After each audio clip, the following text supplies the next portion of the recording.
थे और मुख्य बातों का उल्लेख उनने किया ही नहीं। जो हमारे यहाँ की विडम्बना है, जय हिंद जो नारा है जो सुभाष चंद्र बोस ने दिया था, दूसरा नारा दिया था तुम मुझे खून दो मैं तुम्हें आजादी दूंगा। इन नारों के बिना सुभाष चंद्र बोस की चर्चा करना व्यर्थ है।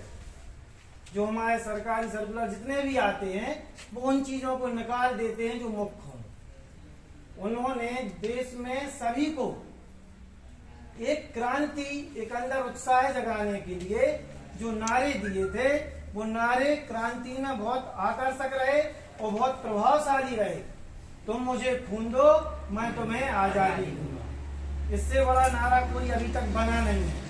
और इसके बाद अगला नारा उनका था जब उन्होंने आजाद हिंद फौज बना ली थी, क्या नारा था? जय हिंद उसके पहले था, इसके बाद था तुम मुझे खून दो मैं तुम्हें आजादी दूंगा।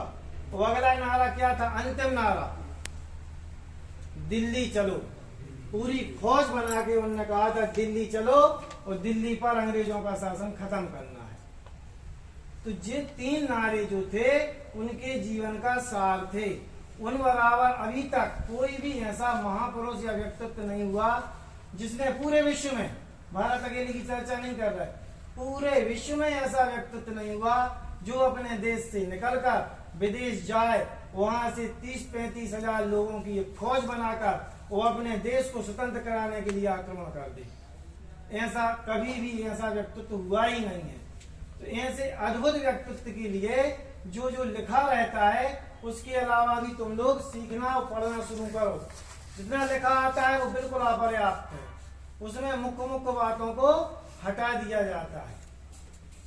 किस कारण से कांग्रेस छोड़ी, किस कारण से बाहर गए, किस कारण से बीमार पड़े, किस कारण से मतभेद हुए, माने पूरी बातों पर यदि विस्तृत चर्चा की जाए तो कम से कम 2 घंटे चाहिए, 3 घंटे उनके जीवन चरित्र को। लेकिन उनकी सबसे बड़ी बात ये थी कि हमारे जो अन्याय है या गलत हो रहा है उसका विरोध करना, सामने कितना ही बड़ा व्यक्तित्व क्यों ना हो, उन्होंने सिर नहीं झुकाया, उन्होंने सिर नहीं झुकाया कभी।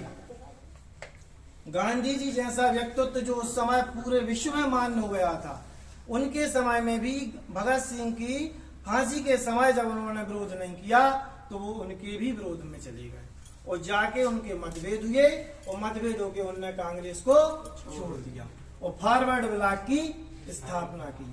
और उसके बाद उन्हें नजरबंद किया गया तो वहां से एक मुस्लिम का भेष बना के और वहां से वो फरार हो गए और वहां से निकलकर फिर उन्होंने आजाद हिंद फौज बनाई। माने एक व्यक्ति ऐसा जिसके पास संसाधन के नाम पर शून्य है, सिर्फ उसके हृदय में एक आग लगी है, वो है देशभक्ति की आग। उस देशभक्ति की आग ने उन्हें एक ऐसे अद्भुत व्यक्तित्व का निर्माण कर दिया उनके, जो आज पूरे विश्व में मान्य है। तो हमें उनसे ये शिक्षा लेना है कि देशभक्ति की भावना हम अपने अंदर रखें।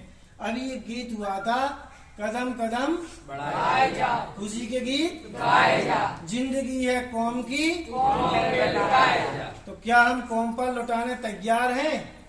हम नहीं हैं तैयार। हमारे मन में हंसने की